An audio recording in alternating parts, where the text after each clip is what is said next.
Pada Rakerda Partai Golkar Kabupaten Sukabumi Sabtu kemarin, di Salabintana Sukabumi, Koalisi Indonesia Bersatu atau KIB terdiri dari Partai Golkar, PDIP, dan PAN serta PPP. Menurut Ketua DPD Partai Golkar Provinsi Jawa Barat Tubagus Aceh, masih solid di kota dan kabupaten di Jawa Barat, telah melakukan konsolidasi dan bersepakat untuk mencalonkan presiden dari kader internal sendiri. Menurut Ketua DPD Partai Golkar Provinsi Jawa Barat Tubagus Aceh mengatakan, KIB melakukan hal tersebut sebagai bentuk solidaritas dan kesiapan menghadapi konsentrasi pemilu di tahun 2024. Setelah melakukan pendaftaran, akan dilanjutkan dengan penyampaian visi misi di kota Surabaya pada 14 Agustus 2022 mendatang.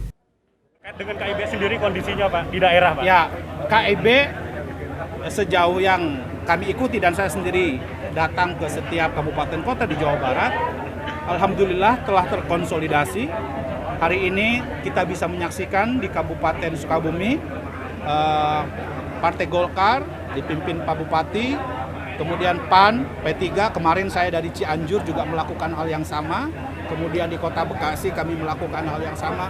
Hampir semua di kabupaten kota se-Jawa Barat kita menyatukan persepsi untuk kemudian kita siap berkontestasi sebagai koalisi yang akan mencalonkan presiden.